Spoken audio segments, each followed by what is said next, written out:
지금 그 약 드시면 안 돼요. 할아버지 죽어요.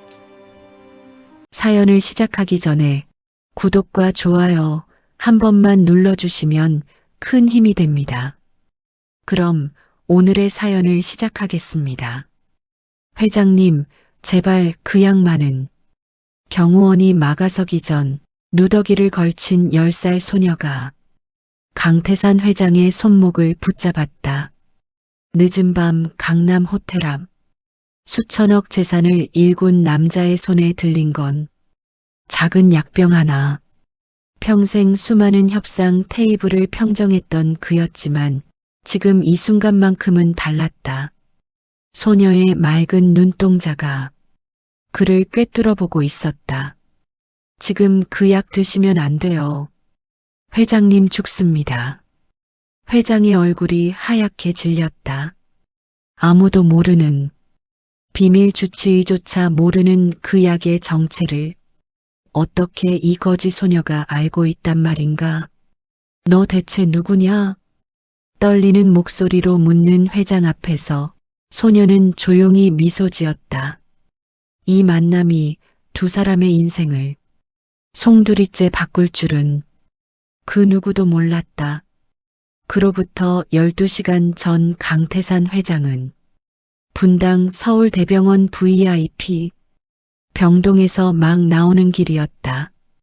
72살 평생을 일만 보며 달려온 그의 몸은 이미 한계에 다다라 있었다.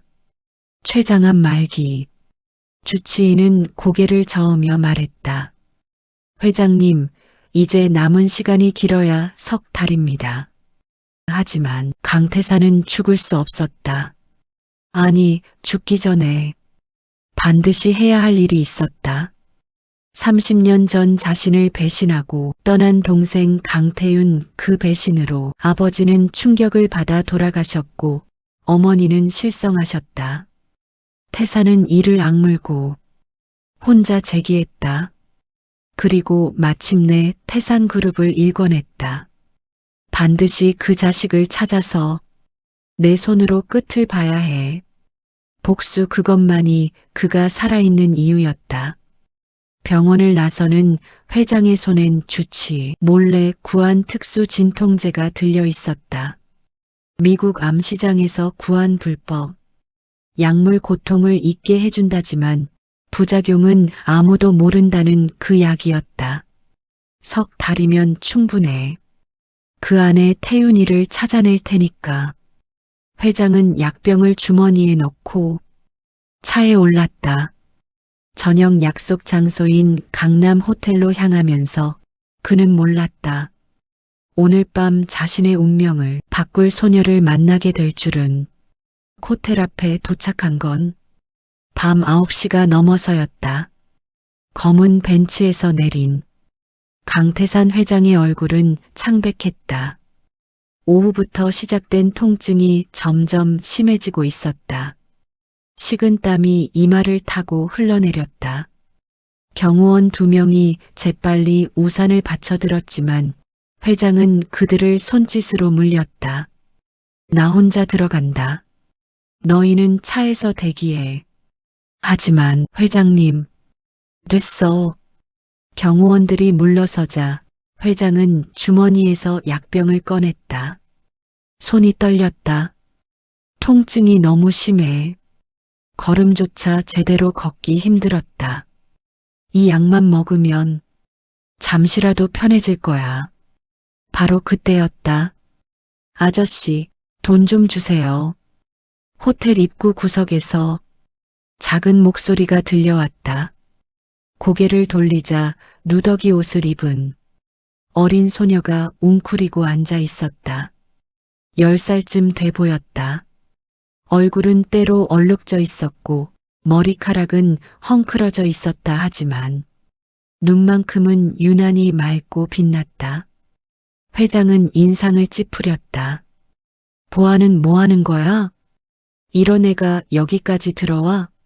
소녀는 천천히 일어났다. 그리고 회장을 똑바로 바라보며 다가왔다. 회장이 약병을 입으로 가져가려는 바로 그 순간이었다. 지금 그 약 드시면 안 돼요. 소녀의 가느다란 손이 회장의 팔을 붙잡았다. 회장의 눈이 커졌다. 어린아이의 힘이라고 믿기지 않을 만큼 강한 악력이었다. 더 놀라운 건 소녀의 눈빛이었다.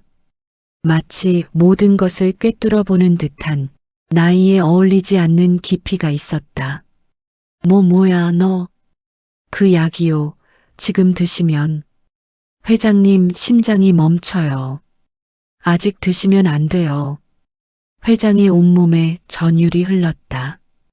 이 약의 존재를 아는 사람은 아무도 없다.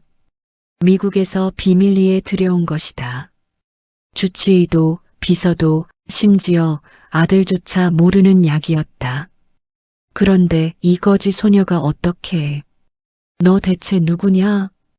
누가 시켜서 온 거야? 회장의 목소리에 경계심이 가득했다. 혹시 경쟁사에서 보낸 스파이?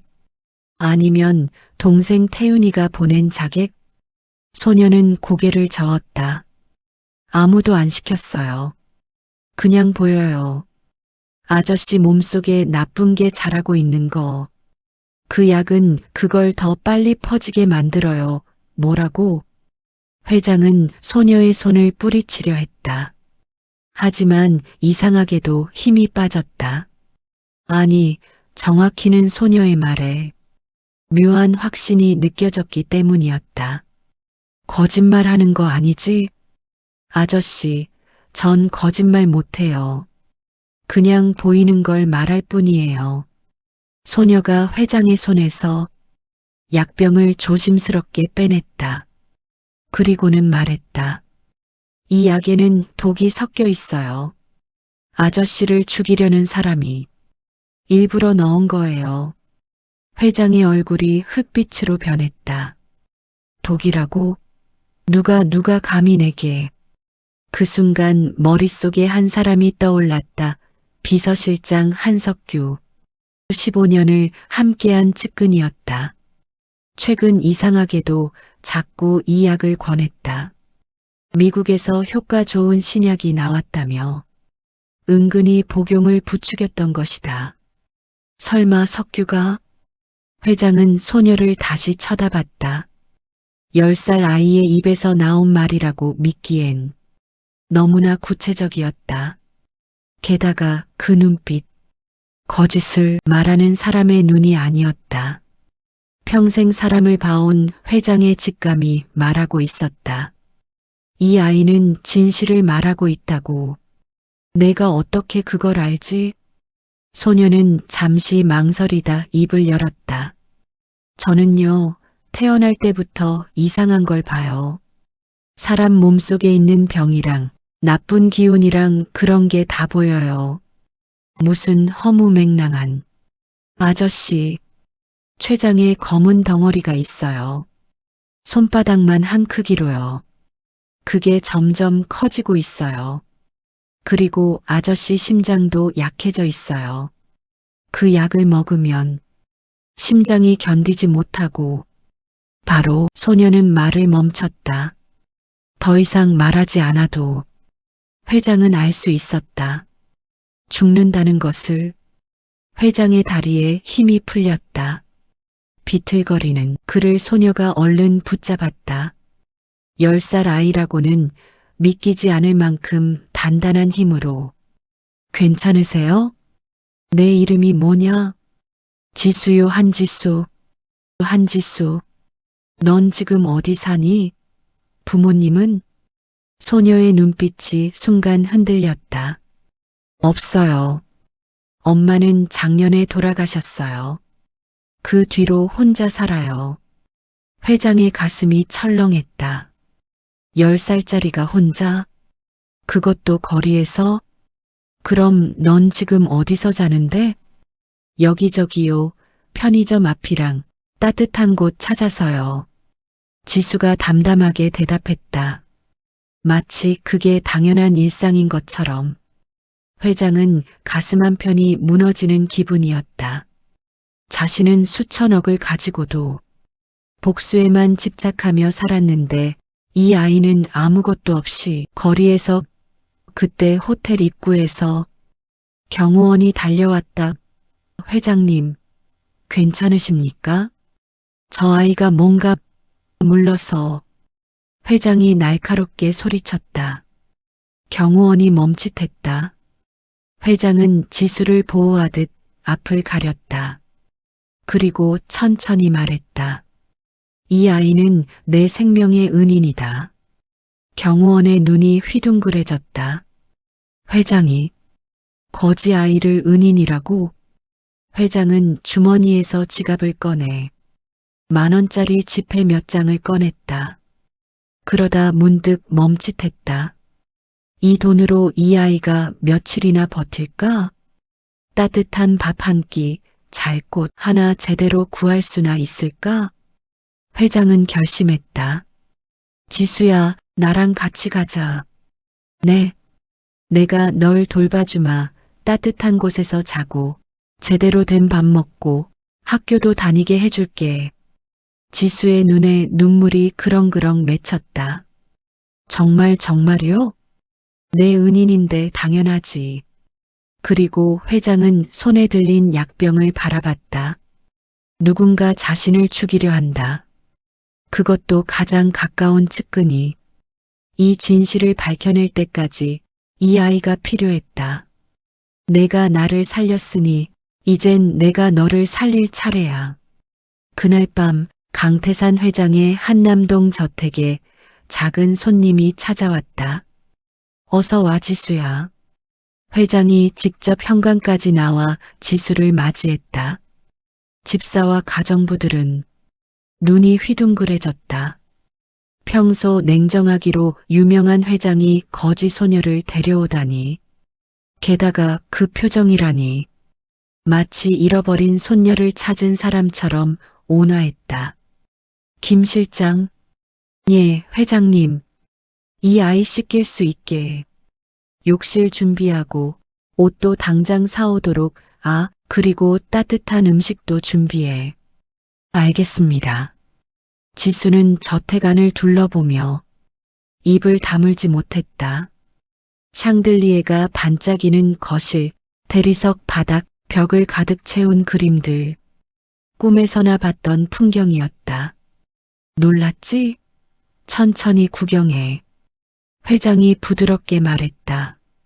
하지만 지수의 눈빛은 여전히 조심스러웠다. 마치 이 모든 게 사라질까봐 두려워하는 것처럼.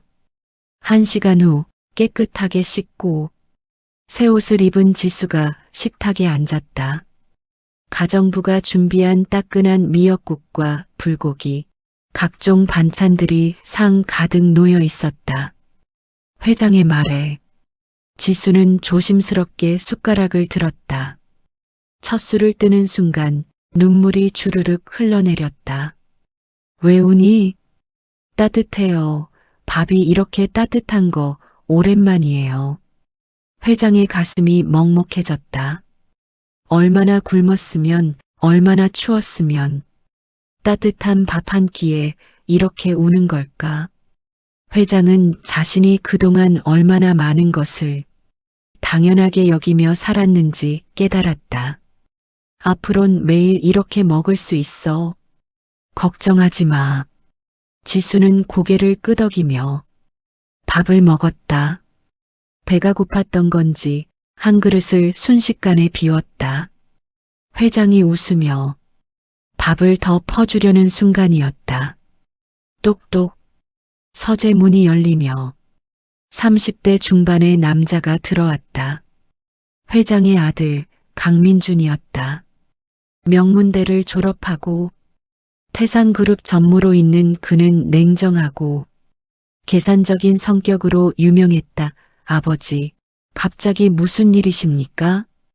비서실에서 연락을 받고 황급히 왔습니다만. 민준의 시선이 지수에게로 향했다. 눈살이 찌푸려졌다. 이 아이는 누구입니까? 한지수라고 한다. 오늘부터 우리 집에서 지낼 거야. 예. 민준은 믿기지 않는다는 표정이었다. 아버지, 정신이 온전하신 겁니까? 길에서 주워온 아이를 집에 들이다니요? 혹시 사기꾼이 보낸 애일 수도. 닥쳐. 회장의 목소리가 차갑게 식탁을 울렸다. 이 아이는 내 생명의 은인이다.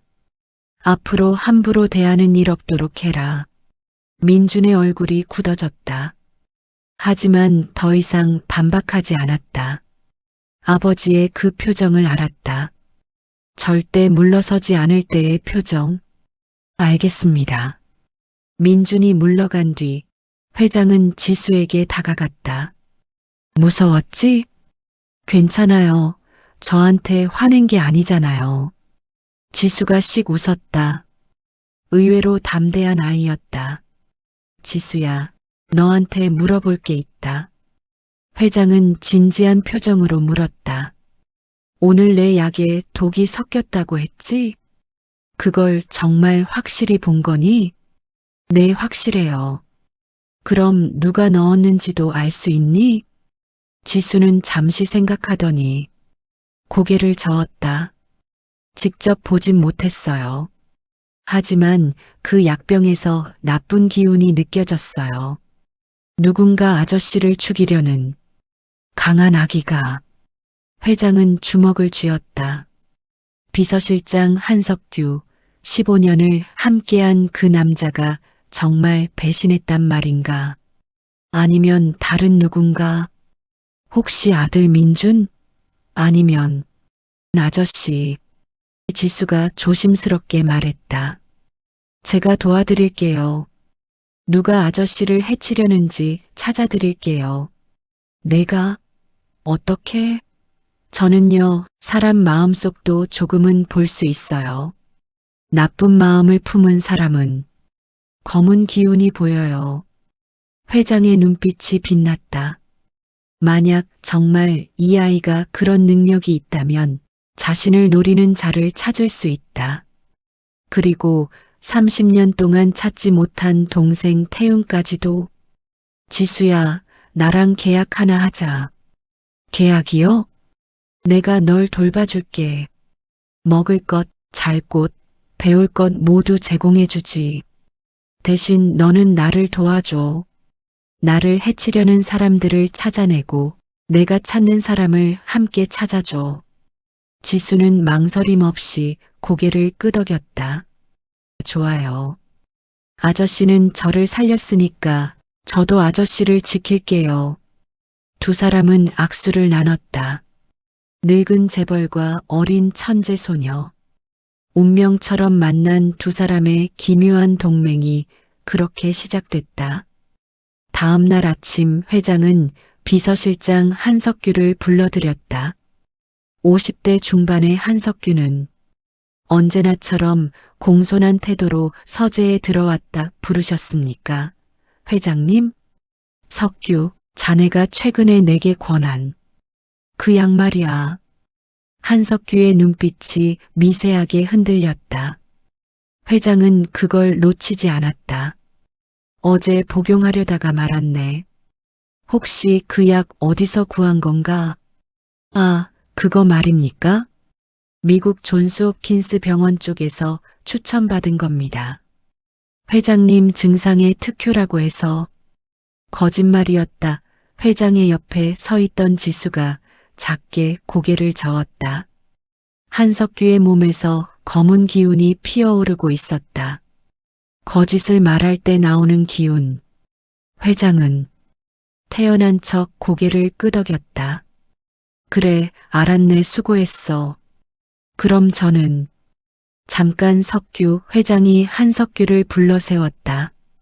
오늘부터 이 아이가 우리 집에서 지낸다. 한지수라고 하네. 잘 부탁하네. 한석규는 지수를 힐끗 쳐다봤다. 그 순간 지수는 느낄 수 있었다. 이 사람의 마음속에 있는 시커먼 악의를, 회장을 향한 증오와 살의를. 알겠습니다. 한석규가 나간 뒤 지수가 말했다. 아저씨, 그 사람이에요. 확실하니?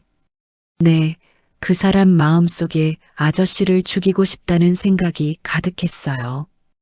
회장의 얼굴이 일그러졌다. 15년 함께 웃고 함께 일하고 때론 가족처럼 지냈던 남자. 그 남자가 자신을 죽이려 했다니. 왜 석규가? 회장은 주먹으로 책상을 내리쳤다. 배신 또 배신이었다. 동생 태윤에 이어 이제 가장 믿었던 측근마저. 아저씨. 지수가 회장의 손을 잡았다. 괜찮아요. 이제 알았으니까 조심하면 돼요. 제가 있잖아요. 회장은 지수를 바라봤다. 10살 아이의 작은 손이지만 이상하게도 든든했다. 마치 어둠 속에서 발견한 작은 빛처럼. 그래, 내가 있구나. 회장은 결심했다. 한석규를 당장 제거할 순 없다. 섣불리 움직였다간 뒤에 있는 배우를 놓칠 수 있다. 지금은 모르는 척하며 진짜 목적을 파악해야 한다. 그리고 무엇보다 30년 동안 찾지 못한 동생을 이번엔 지수의 도움으로 반드시 찾아낼 것이다. 일주일이 흘렀다. 지수는 회장의 저택에서 새로운 삶을 시작했다. 매일 아침 따뜻한 침대에서 일어나고 새끼 밥을 먹고 깨끗한 옷을 입었다. 평범한 일상이었지만 지수에겐 기적 같은 나날이었다. 하지만 회장의 상태는 점점 악화되고 있었다. 회장님, 오늘은 병원에 가셔야 합니다. 주치의 박 원장이 다급하게 말했다. 회장의 안색은 날이 갈수록 나빠졌고 통증도 심해졌다. 하지만 회장은 고개를 저었다. 아직은 안 돼. 내가 해야 할 일이 남았어. 그날 저녁 회장은 지수를 서재로 불렀다. 지수야, 내 능력으로 사람을 찾을 수 있니? 어떤 사람이요? 회장은 오래된 사진 한 장을 꺼냈다. 30년도 더 된 바랜 흑백 사진. 거기엔 젊은 시절의 회장과 그와 닮은 남자가 어깨동무를 하고 웃고 있었다. 이 사람 내 동생 강태윤이야. 지수는 사진을 조심스럽게 받아들었다. 이 사람을 찾고 싶으세요? 아니. 회장의 목소리가 차갑게 가라앉았다. 이 사람을 찾아서 내 손으로 끝장을 내고 싶어. 지수는 회장을 바라봤다. 회장의 몸에서 검은 기운이 피어오르고 있었다. 증오 복수심 30년을 품어온 원한이 그의 온몸을 감싸고 있었다. 아저씨, 그 사람이 뭘 했는데요? 회장은 깊은 한숨을 내쉬며 입을 열었다. 30년 전 우리 아버지는 작은 섬유 공장을 운영하셨어. 그때 나와 태윤이는 아버지를 도와 열심히 일했지. 그러던 어느 날 큰 거래처를 잡을 기회가 왔어.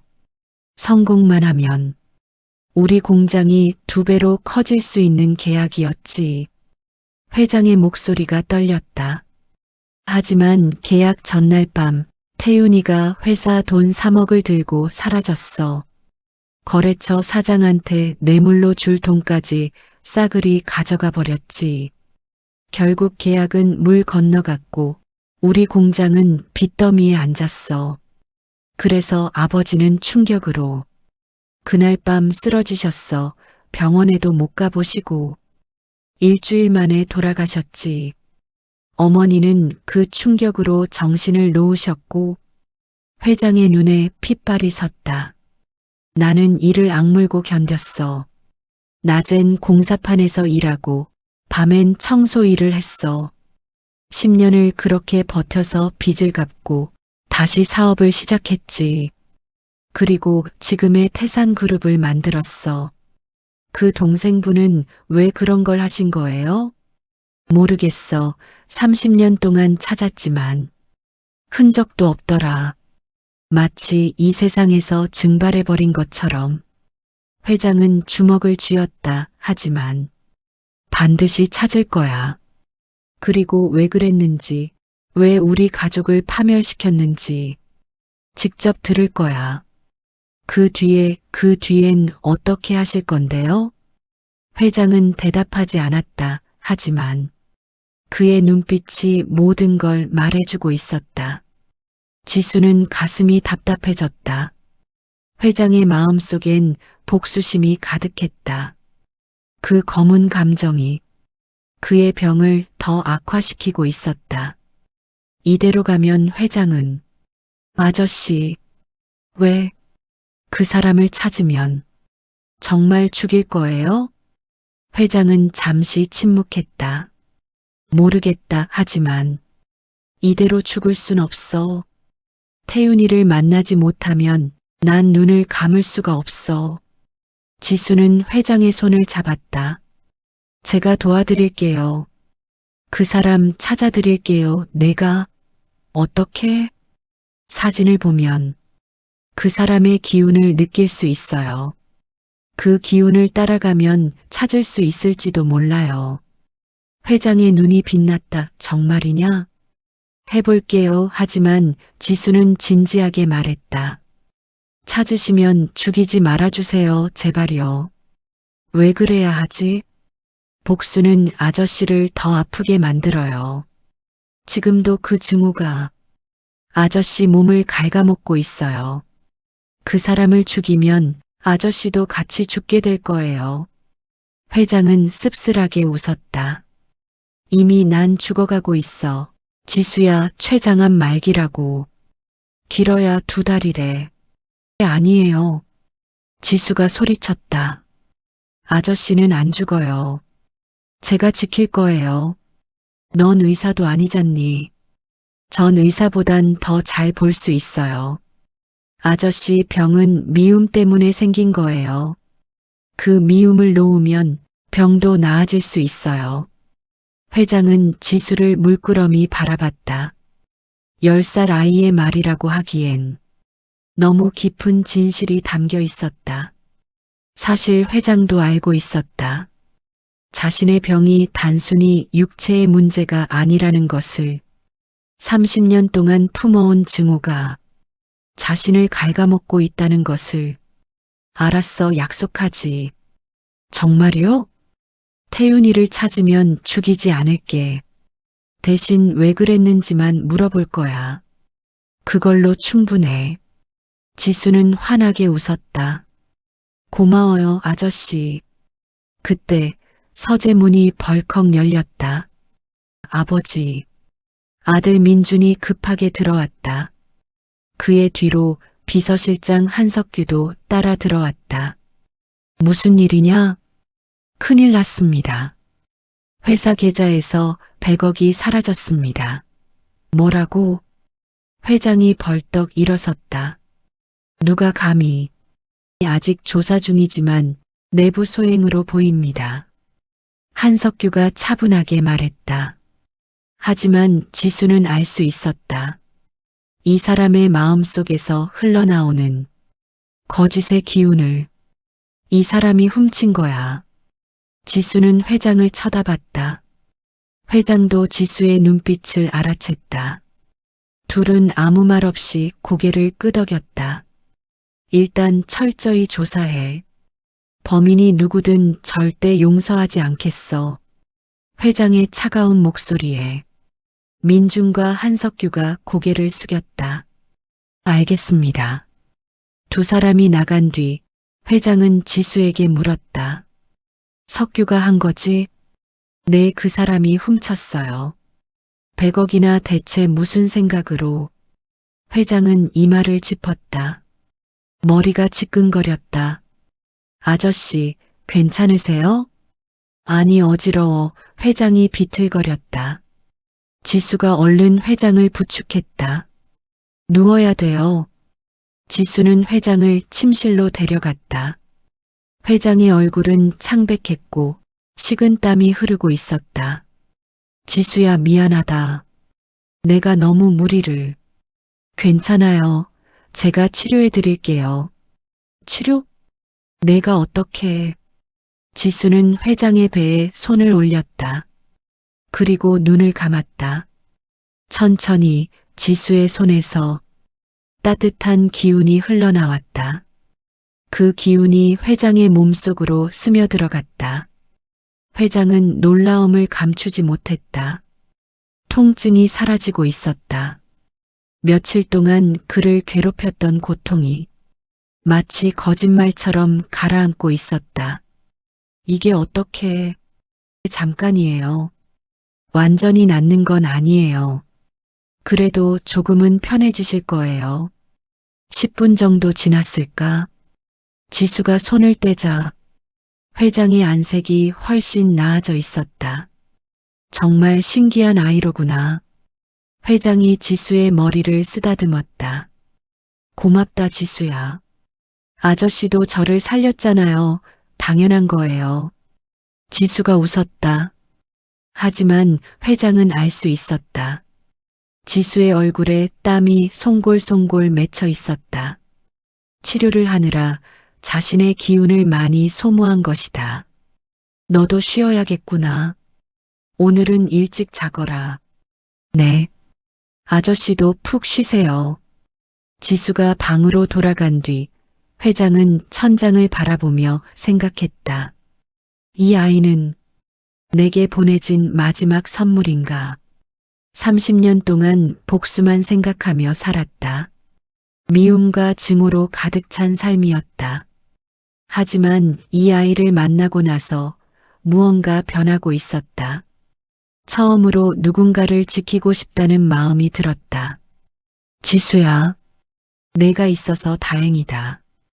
회장은 그렇게 중얼거리며 눈을 감았다. 하지만 그는 몰랐다. 한석규가 이미 더 큰 계획을 세우고 있다는 것을. 그리고 그 계획의 끝에는 회장의 죽음뿐 아니라 지수의 목숨까지 걸려 있다는 것을. 다음 날 새벽, 지수는 악몽을 꾸고 깼다. 꿈속에서 회장이 피를 흘리며 쓰러져 있었다. 그리고 그 옆에 한석규가 차갑게 웃고 있었다. 아저씨가 위험해. 지수는 급히 회장의 방으로 달려갔다. 하지만 방은 비어 있었다. 아저씨, 아저씨. 지수가 집안을 뛰어다니며 소리쳤다. 그때 집사가 나타났다. 지수 양 회장님은 새벽 일찍 회사로 출근하셨습니다. 회사요? 언제요? 1시간 전쯤. 비서실장님이 급한 일이 있다고 하셔서. 지수의 얼굴이 하얗게 질렸다. 한석규가 회장님을 데리고 갔어. 이건 함정이야. 택시요. 지수는 저택 밖으로 뛰쳐나가 손을 흔들었다. 하지만 새벽 5시 한남동 고급 주택가에 택시가 있을 리 없었다. 어떡하지? 회장님이 위험한데.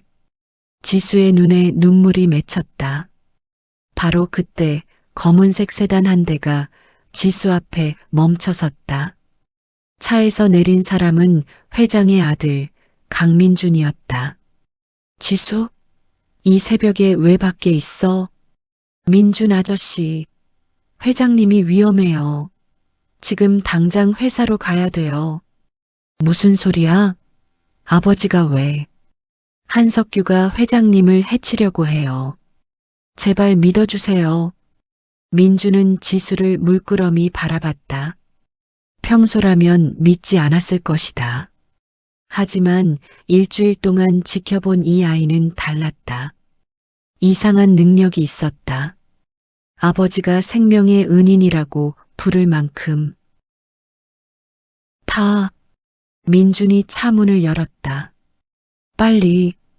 지수는 재빨리 차에 올라탔다. 민준은 엑셀을 밟으며 물었다. 무슨 일인지 설명해봐. 한석규가 회장님을 죽이려고 해요. 그 사람이 회사 돈도 훔쳤어요. 그리고 지금 회장님을 회사로 불러낸 것도 함정이에요. 증거가 있어? 제가 봤어요. 그 사람 마음속에 있는 악의를, 회장님을 죽이고 싶어 하는 마음을. 민준의 얼굴이 굳어졌다. 사실 그도 최근 한석규의 행동이 이상하다고 느꼈다. 회사 장부를 혼자 관리하려 하고 아버지와의 단독 미팅을 자꾸 만들려 했다. 하지만 15년을 함께한 측근을 의심할 순 없었다. 만약 내 말이 거짓이면 거짓이 아니에요. 제발 서둘러 주세요. 차는 새벽에 서울을 가로질러 달렸다. 30분 뒤 태산그룹 본사 앞에 도착했다. 70층짜리 유리 건물은 새벽녘의 어둠 속에서 차갑게 빛나고 있었다. 회장님 방은 몇 층이에요? 70층, 최상층 회장실이야. 둘은 급히 건물 안으로 뛰어들었다. 경비가 막아서려 했지만 민준이 손을 내저었다. 나야 비켜. 엘리베이터를 타고 70층으로 올라갔다. 지수의 심장이 미친 듯이 뛰었다. 제발 늦지 않았으면. 엘리베이터 문이 열리자 복도는 어둠에 잠겨 있었다. 하지만 저 끝 회장실에서만 불빛이 새어나오고 있었다. 조용히 가자. 민준이 지수의 손을 잡고 복도를 걸었다. 회장실 문틈으로 목소리가 들려왔다. 회장님, 이제 그만 포기하시죠. 한석규의 목소리였다. 석규, 내가 정말 배신한 거였구나. 회장의 목소리는 떨리고 있었다. 배신이라니요. 전 그저 제 몫을 찾는 것뿐입니다. 내 몫? 내가 너한테 얼마나 잘해줬는데. 잘해주셨다고요? 한석규가 비웃었다. 15년 동안 개처럼 부려먹고 월급이나 주면서 잘해줬다고요? 회장님은 아십니까? 제가 밤낮 없이 일하는 동안 회장님 아들은 그저 혈통 하나로 전무 자리에 앉았다는 거요. 문 밖에 있던 민준의 얼굴이 굳었다. 그래서 이러는 거냐? 나를 죽이려고? 어차피 회장님은 암으로 죽습니다. 제가 조금 빨리 보내드리는 것뿐이죠. 그리고 회장님이 돌아가시면 이 회사는 제 것이 됩니다. 무슨 헛소리야. 헛소리가 아닙니다. 회장님께서 작성하신 유언장이 있습니다. 회사의 경영권을 저한테 넘긴다는 내용이죠. 그런 유언장을 쓴 적 없어. 물론이죠. 제가 만든 겁니다. 회장님 도장과 서명을 완벽하게 위조했습니다. 변호사들도 진짜로 믿을 겁니다. 회장이 헛웃음을 터뜨렸다. 이 미친놈. 내가 정말. 회장님, 이제 이 약을 드시죠. 한석규가 작은 약병을 꺼냈다. 호텔 앞에서 지수가 막았던 바로 그 약이었다. 저번엔 그 거지애가 방해했지만 이번엔 아무도 없습니다. 조용히 드시면 고통 없이 가실 수 있습니다. 안 먹어. 절대 안 먹어. 회장이 소리쳤다. 하지만 한석규는 회장의 턱을 붙잡고 강제로 입을 벌리려 했다. 바로 그 순간 아버지, 민준이 문을 박차고 들어왔다. 한석규가 깜짝 놀라 뒤로 물러섰다. 전무님? 어떻게? 이게 자식아. 민준이 한석규의 멱살을 잡았다. 15년을 믿었는데 이게 대답이냐? 나. 놓으세요. 한석규가 민준을 밀쳐냈다. 그리고 주머니에서 무언가를 꺼냈다. 작은 권총이었다. 움직이지 마세요. 총구가 민준을 향했다. 민준이 멈춰섰다. 석규, 총까지. 내가 미쳤구나. 회장이 중얼거렸다. 미친 건 회장님입니다. 저한테 아무것도 안 주면서 제 인생을 다 빼앗아갔잖아요. 한석규의 손이 떨렸다. 총구가 이번엔 회장을 향했다. 이제 끝입니다. 회장님, 바로 그때, 안 돼요. 작은 몸이 회장 앞으로 뛰어들었다. 지수였다. 지수야, 비켜. 싫어요. 아저씨를 죽이게 둘 수 없어요. 한석규가 지수를 노려봤다.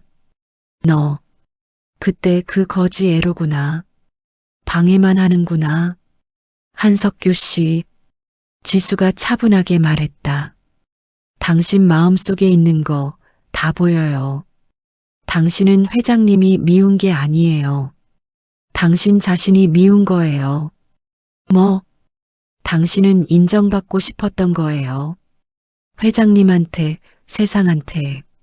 하지만 아무도 당신을 봐주지 않았죠. 그게 너무 슬퍼서 이렇게 변한 거예요. 한석규의 눈이 흔들렸다. 닥쳐. 닥치라고. 전 거짓말 안 해요. 당신도 알잖아요. 당신이 정말 원하는 건 복수가 아니라 사랑이었다는 걸. 한석규의 손에서 총이 떨렸다. 사랑, 사랑이라고. 그의 눈에서 눈물이 흘러내렸다. 저는 그냥 인정받고 싶었을 뿐인데. 총을 든 손이 점점 내려갔다. 지수가 조심스럽게 다가갔다. 아직 늦지 않았어요. 지금이라도 멈추면 돼요. 지수가 손을 내밀었다. 한석규는 그 작은 손을 바라봤다. 10살 아이의 손. 하지만 그 손에서 따뜻한 빛이 느껴졌다. 나는. 한석규가 무릎을 꿇었다. 총이 바닥에 떨어졌다. 미안합니다. 회장님, 미안합니다. 한석규는 그렇게 무너져 내렸다. 15년 동안 쌓아온 원망과 분노가 한순간에 무너지는 순간이었다. 회장은 한석규를 내려다보다가 지수를 바라봤다. 지수야, 넌 정말 괜찮아요, 아저씨. 이제 안전해요. 지수가 환하게 웃었다. 민준이 경찰에 신고를 했다. 10분 뒤 경찰들이 도착해 한석규를 연행했다. 한석규는 끌려가면서도 계속 미안합니다라고 중얼거렸다. 사건이 마무리된 뒤 회장은 지수를 안아 올렸다. 고맙다, 지수야. 너 때문에 살았어. 아저씨도요. 저도 아저씨 때문에 살았어요. 민준이 지수에게 다가왔다. 지수, 미안해. 처음에 널 의심했던 것. 괜찮아요. 당연한 거였어요. 앞으론 우리 가족으로 지내자. 진짜 가족처럼. 지수의 눈에 눈물이 고였다. 가족. 정말요? 그래. 넌 이제 우리 가족이야. 회장이 지수를 꼭 안았다. 민준도 두 사람을 감싸 안았다. 오랜만에 느껴보는 따뜻함이었다. 하지만 회장은 알고 있었다. 아직 끝나지 않았다는 것을. 한석규는 잡았지만 30년 동안 찾던 동생 태윤은 아직 찾지 못했다. 태윤아, 넌 지금 어디에 있니? 그날 밤 회장은 지수에게 다시 한번 부탁했다. 지수야, 내 동생을 찾아줄 수 있겠니? 지수는 바랜 사진을 들고 눈을 감았다. 천천히 지수의 손에서 빛이 흘러나왔다. 그 빛이 사진을 감싸더니 갑자기 지수가 눈을 떴다. 보여요. 이 사람 아직 살아있어요. 정말이냐? 네. 그리고 가까운 곳에 있어요. 서울 어딘가에. 어디 있어? 지수는 눈을 감고 더 깊이 집중했다. 그러다 갑자기 얼굴이 창백해지며 비틀거렸다. 지수야. 회장이 지수를 붙잡았다. 괜찮아. 괜찮아요. 그냥 너무 많이 봐서 무리하지 마. 천천히 해도 돼. 아니에요. 조금만 더 보면 지수가 다시 눈을 감았다. 그리고 속삭였다. 종로 어딘가 작은 약국. 그 사람이 거기 있어요. 약국? 네. 희망약국이라고 간판에 써 있어요. 회장의 가슴이 쿵 내려앉았다. 30년 만에 드디어 동생의 행방을 찾았다. 다음 날 오후 회장의 차는 종로 뒷골목으로 향했다. 정말 여기 맞니? 회장이 지수에게 물었다. 지수는 고개를 끄덕였다. 네. 이 근처에요. 느껴져요. 차는 낡은 건물들이 늘어선 골목에 멈춰섰다. 회장과 지수 그리고 민준이 차에서 내렸다. 골목을 걷다 보니 작고 낡은 약국 하나가 눈에 들어왔다. 희망약국? 바랜 간판에 쓰인 글씨. 회장의 다리가 멈춰섰다. 저기에요. 지수가 약국을 가리켰다. 회장은 심호흡을 했다. 30년을 기다려온 순간이었다. 증오와 복수심으로 가득 찼던 세월. 하지만 이제 막상 앞에 서니 복잡한 감정이 밀려왔다. 아버지, 괜찮으세요? 민준이 걱정스럽게 물었다. 들어가자. 회장이 약국 문을 밀었다. 딸랑, 낡은 종소리가 울렸다. 약국 안은 좁고 어두웠다. 오래된 약품 냄새가 코를 찔렀다. 카운터 뒤에 70대쯤 되어 보이는 남자가 앉아 있었다. 허리가 구부정하고 머리는 하얗게 새었다. 얼굴엔 주름이 가득했다. 하지만 회장은 알 수 있었다. 그 얼굴을 30년이 지나 늙고 쇠약해졌지만 분명 동생 강태윤이었다. 어서 오세요. 무슨 약을? 태윤이 고개를 들었다. 그리고 회장과 눈이 마주쳤다. 순간 태윤의 얼굴이 굳어졌다. 형님, 태윤아. 회장의 목소리가 떨렸다. 30년 만이구나. 태윤은 자리에서 일어났다. 아니, 일어나려 했지만 다리에 힘이 풀려 비틀거렸다. 회장은 그제야 알았다. 동생의 다리가 불편하다는 것을. 다리가. 형님, 어떻게 날 찾으셨습니까? 태윤의 목소리는 떨리고 있었다. 두려움과 죄책감이 뒤섞인 목소리였다. 회장은 천천히 다가갔다. 주먹을 쥐었다. 30년 동안 상상했던 순간, 동생의 멱살을 잡고 왜 배신했는지 소리치고 그리고 하지만 눈앞의 태윤은 너무 초라했다. 구부정한 허리, 힘없는 눈빛, 낡은 약사복. 이것이 3억을 들고 도망친 배신자의 모습이란 말인가. 왜 그랬니? 회장의 목소리가 갈라졌다. 왜 우리를 버렸어? 왜 아버지를 죽였어? 형님. 태윤이 무릎을 꿇었다.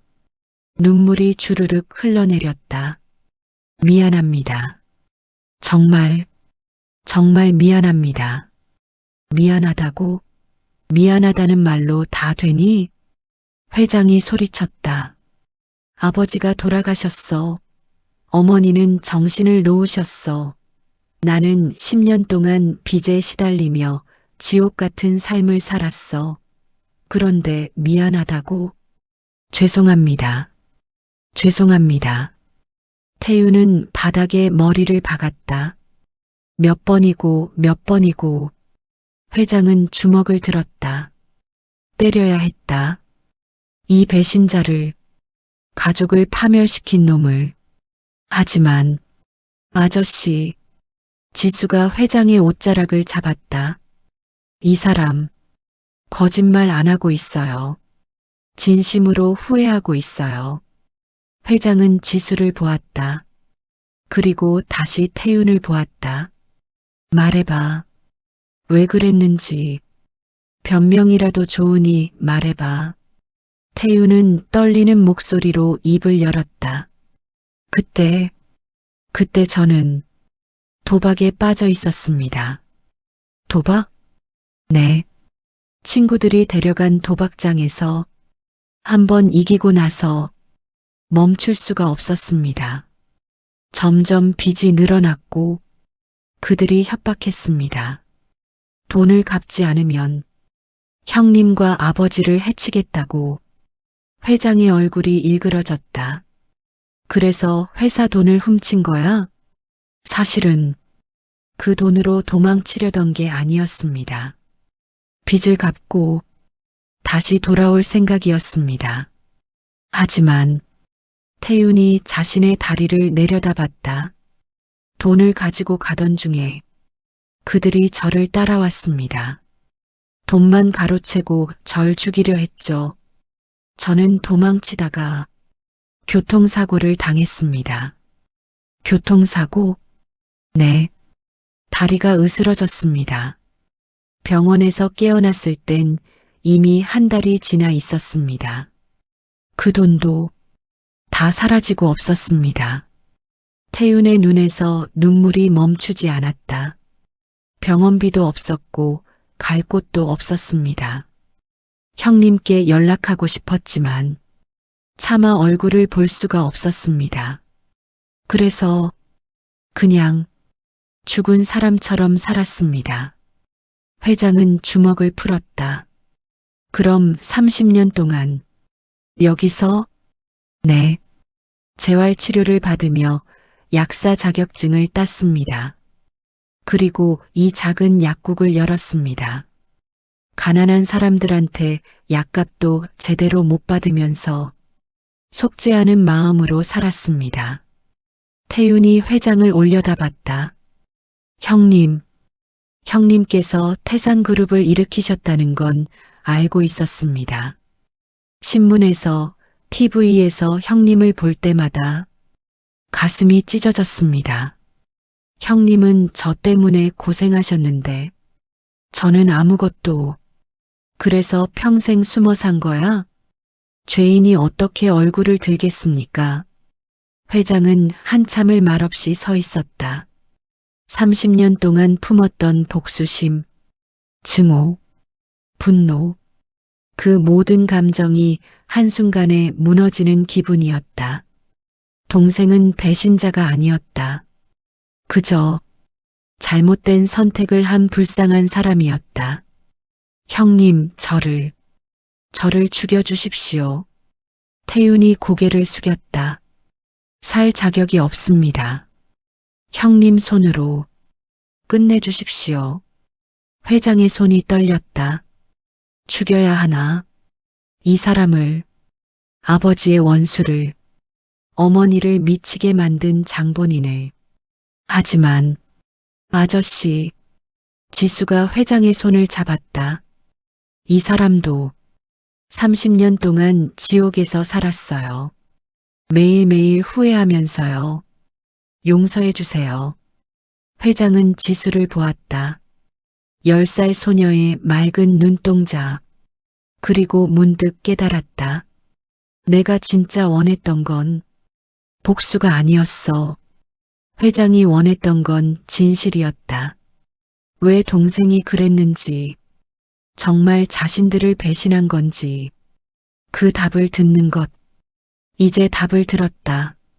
동생은 배신자가 아니었다. 그저 어리석은 선택으로 모든 걸 잃은 불쌍한 사람이었다. 회장은 천천히 무릎을 꿇었다. 그리고 태윤의 어깨를 잡았다. 태윤아, 형님, 일어나. 이제 일어나.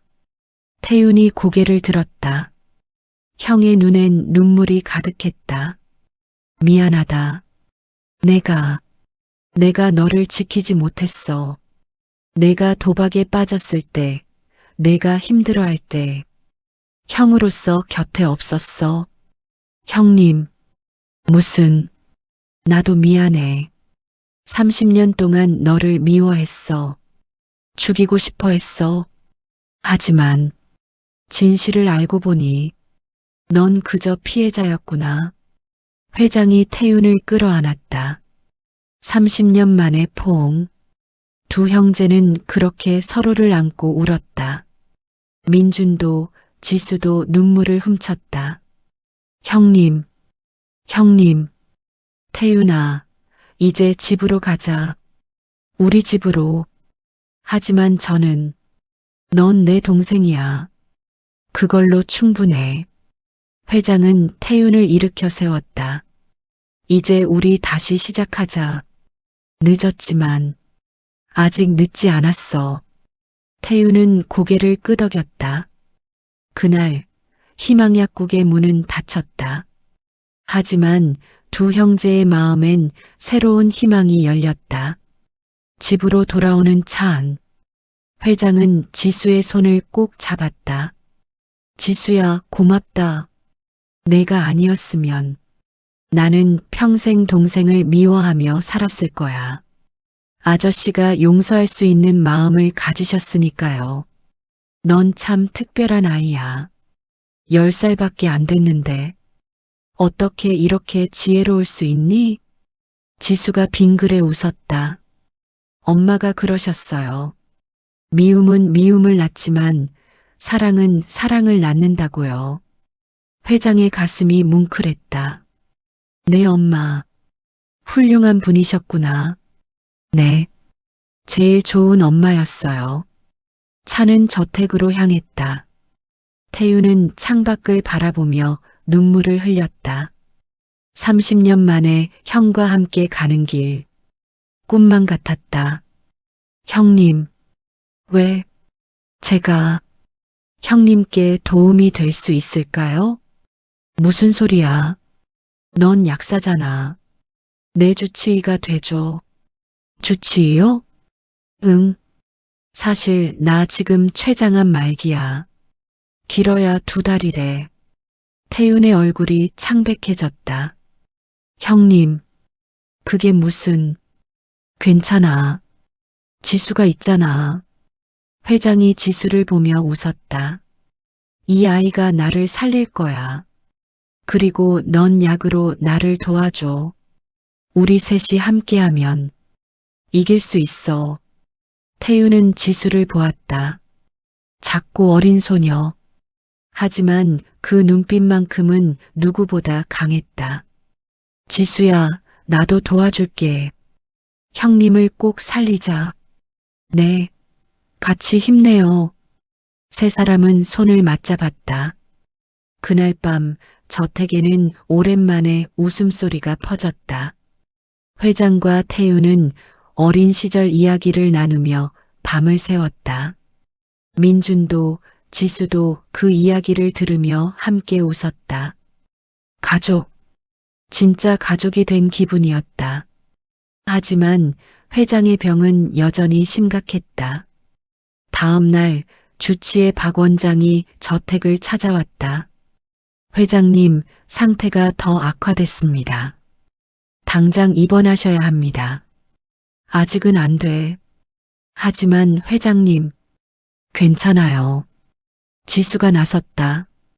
제가 회장님을 치료하고 있어요. 박 원장은 어이없다는 표정으로 지수를 봤다. 아이가 무슨 치료를? 이 아이는 특별한 능력이 있어. 회장이 말했다. 믿어봐. 나도 이 아이 덕분에 버티고 있어. 박 원장은 고개를 저었다. 의학적으로 말이 안 됩니다. 췌장암 말기는. 원장님, 태윤이 나섰다. 저도 약사입니다. 제가 형님을 지켜보겠습니다. 그러니 조금만 시간을 주십시오. 박 원장은 한숨을 쉬었다. 알겠습니다. 하지만 일주일 안에 호전이 없으면 무조건 입원하셔야 합니다. 알았네. 회장이 고개를 끄덕였다. 박 원장이 떠난 뒤 지수는 회장의 치료를 시작했다. 매일 아침 저녁으로 손을 얹고 따뜻한 기운을 전했다. 태우는 약초를 달여 회장에게 먹였다. 그렇게 사흘이 지났다. 놀랍게도 회장의 안색이 조금씩 나아지기 시작했다. 통증도 줄어들었고 식욕도 돌아왔다. 형님, 정말 좋아지시는 것 같습니다. 태윤이 기뻐했다. 지수 덕분이야. 하지만 지수의 얼굴은 점점 창백해졌다. 회장의 병을 치료하면서 지수 자신의 기운을 너무 많이 쓰고 있었던 것이다. 지수야, 괜찮니? 네, 괜찮아요. 하지만 그날 밤 지수는 쓰러졌다. 지수야, 지수야. 회장이 쓰러진 지수를 안아 올렸다. 지수의 몸은 차갑게 식어 있었다. 빨리 병원에. 민준이 차 키를 집어들었다. 하지만 태윤이 손을 내저었다. 안 됩니다. 지금 움직이면 위험합니다. 그럼 어떻게? 제가 해보겠습니다. 태윤은 지수를 침대에 눕히고 맥을 짚었다. 얼굴이 굳어졌다. 기력이 완전히 바닥났습니다. 형님을 치료하느라 자신의 생명력까지 다 쓴 겁니다. 회장의 얼굴이 하얗게 질렸다. 그럼 지수가 지금 당장 기력을 회복시켜야 합니다. 그렇지 않으면 태윤은 말을 잇지 못했다. 내가 지수를 죽인 건가? 회장이 무너져 내렸다. 형님, 아직 포기하지 마십시오. 태윤이 급히 약장으로 달려가 여러 약재를 꺼냈다. 인삼, 녹용, 그리고 몇 가지 귀한 약재들. 그것들을 섞어 다리기 시작했다. 이 약을 먹이면 조금은 나아질 겁니다. 1시간 후 약이 완성됐다. 태윤은 조심스럽게 지수의 입에 약을 흘려 넣었다. 하지만 지수는 깨어나지 않았다. 시간이 흘렀다. 밤이 깊어졌다. 회장은 지수의 침대 옆에 앉아 손을 잡고 있었다. 차갑기만 한 작은 손. 지수야, 제발 눈 떠줘. 회장의 눈에서 눈물이 흘러내렸다. 내가 잘못했어. 너한테 너무 많은 걸 바랐어. 미안해. 정말 미안해. 그때였다. 지수의 손가락이 미세하게 움직였다. 지수야? 회장이 얼른 지수의 얼굴을 들여다봤다. 지수의 눈꺼풀이 천천히 떨렸다. 그리고 아저씨, 작은 목소리가 흘러나왔다. 지수야, 지수야. 회장이 지수를 끌어안았다. 정신 차렸구나. 괜찮니? 네, 괜찮아요. 그냥 좀 피곤했어요. 지수가 약하게 웃었다. 태윤과 민준도 달려왔다. 지수야, 정말 다행이다. 걱정 끼쳐드려서 죄송해요. 지수가 일어나 앉으려 했지만 힘이 없었다. 회장이 얼른 지수를 부축했다. 무리하지 마. 푹 쉬어야 해. 하지만 아저씨 치료를. 됐어. 회장이 단호하게 말했다. 이제 그만해. 더 이상 날 치료하지 마. 왜요? 아저씨가 나아지고 있는데. 너 때문에 내가 사는 게 무슨 의미가 있겠니? 차라리 내가 죽는 게 낫지. 회장의 눈에 진심이 담겨 있었다. 지수야, 넌 나한테 가족이야. 딸이나 다름없어. 딸이 죽어가면서 아버지가 산다는 게 말이 되니? 지수의 눈에 눈물이 고였다. 아저씨, 이제 내가 회복하는 데만 집중해.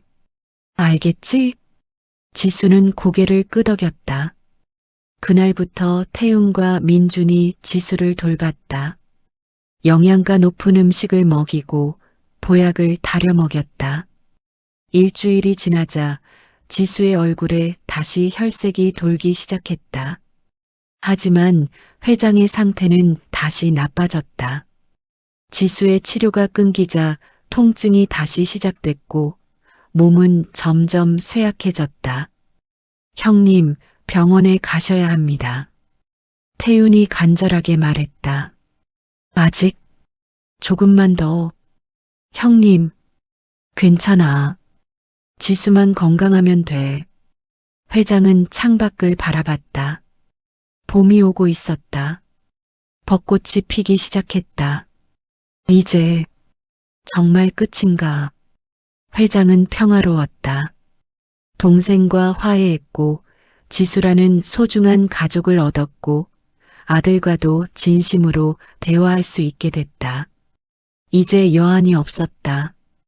그날 밤 지수가 회장의 방으로 찾아왔다. 아저씨, 주무세요? 지수야, 아직 안 잤니? 지수는 회장 침대 옆에 앉았다. 아저씨, 제가 한 가지 말씀드릴 게 있어요. 뭔데? 사실은요. 제 능력으로 아저씨 병을 완전히 낫게 할 수 있어요. 회장의 눈이 커졌다. 뭐라고? 하지만 그러려면 제 생명력을 거의 다 써야 돼요. 안 돼. 회장이 소리쳤다. 절대 안 돼. 그런 생각하지도 마. 하지만 아저씨는 좋은 사람이에요. 더 오래 사셔야 해요. 너도 살아야지. 넌 이제 겨우 10살이야. 지수가 회장의 손을 잡았다. 전 괜찮아요. 아저씨가 저를 구해주셨으니까 이젠 제가 아저씨를 구할 차례예요. 지수야. 그리고 전 행복했어요. 아저씨를 만나서 따뜻한 집에서 살고 가족이 생겨서 정말 행복했어요.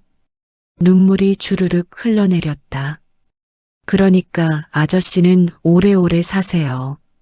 그리고 많은 사람들을 도와주세요. 제목까지요. 회장은 지수를 꼭 안았다. 안 돼. 절대 안 돼. 너 없이 난 못 살아. 아저씨, 제발, 내 말 들어줘. 제발. 두 사람은 그렇게 한참을 울었다. 다음 날 아침, 회장은 결심했다. 민준아, 병원 예약해라. 오늘 당장 입원하겠다. 정말요, 아버지? 그래. 이제 제대로 된 치료를 받아야겠어. 지수를 위해서라도 살아야지. 지수가 환하게 웃었다. 고마워요, 아저씨. 회장은 입원했다. 최고의 의료진이 투입됐다. 항암 치료가 시작됐다. 힘든 시간이었다. 머리카락이 빠지고 구토가 계속됐고 몸은 점점 말라갔다. 하지만 회장은 포기하지 않았다. 지수가 매일 병문안을 왔고 태윤이 보약을 다려왔고 민준이 곁을 지켰다. 그렇게 석 달이 지났다. 기적이 일어났다. 회장님 종양이 줄어들고 있습니다. 주치의 박 원장이 CT 사진을 보며 놀라워했다. 이건 의학적으로 설명이 안 됩니다.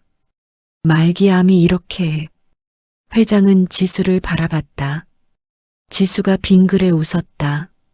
사실 지수는 매일 병실에 와서 몰래 회장에게 조금씩 기운을 나눠주고 있었다. 자신이 감당할 수 있는 만큼만. 절대 무리하지 않으면서. 지수야, 너 비밀이에요. 지수가 손가락을 입에 갖다 댔다. 6개월 후 회장은 완치 판정을 받았다. 불가능한 일이었다. 하지만 일어났다. 퇴원하는 날 회장은 가족들과 함께 집으로 돌아왔다. 형님, 축하드립니다. 태윤이 기뻐했다. 이제 우리 같이 오래오래 살아요. 그래, 태윤아. 이제 시작이야. 회장은 지수를 안아 올렸다. 지수야, 고맙다. 내가 아니었으면. 아저씨도요. 아저씨가 아니었으면 전 지금도 거리에서 떠돌고 있었을 거예요. 이제 우린 진짜 가족이야. 평생 함께하자.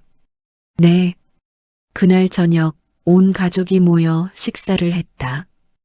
회장, 태윤, 민준, 그리고 지수. 웃음소리가 끊이지 않았다. 따뜻한 봄바람이 창문으로 불어왔다. 회장은 문득 깨달았다. 진짜 행복은 복수가 아니라 용서에서 오는구나. 30년 동안 증오에 갇혀 살았다. 하지만 한 소녀를 만나면서 모든 게 바뀌었다. 미움을 버리고 사랑을 배웠다. 복수를 버리고 용서를 선택했다. 그리고 그 결과 진짜 가족을 얻었다. 아저씨, 행복하세요? 지수가 물었다. 그럼, 아주 많이. 저도요. 정말 많이 행복해요. 회장은 지수의 머리를 쓰다듬었다. 지수야, 너한테 꼭 해주고 싶은 말이 있어. 뭐예요? 사랑한다. 지수의 눈에 눈물이 그렁그렁 맺혔다. 저도 아저씨 사랑해요. 두 사람은 꼭 안았다. 그렇게 거리의 천재 거지 소녀와 늙은 회장의 기적 같은 이야기는 행복한 결말을 맞이했다. 이후 회장은 태산그룹을 더욱 키웠다. 하지만 이번엔 달랐다. 돈을 버는 것만이 목표가 아니었다. 가난한 사람들을 돕는 재단을 만들었다. 거리의 아이들을 위한 쉼터를 지었다. 지수처럼 힘든 아이들이 희망을 찾을 수 있도록. 지수는 학교에 다니며 평범한 아이로 자랐다. 하지만 여전히 아픈 사람들을 보면 몰래 도와줬다. 그것이 자신의 사명이라고 믿었다. 태윤은 회사 의무실을 맡아 직원들을 돌봤다. 형과 함께 일하며 30년의 공백을 메워갔다. 민주는 아버지로부터 진짜 경영을 배웠다. 돈이 아니라 사람이 먼저라는 것을. 그리고 그들은 모두 함께 행복하게 살았다.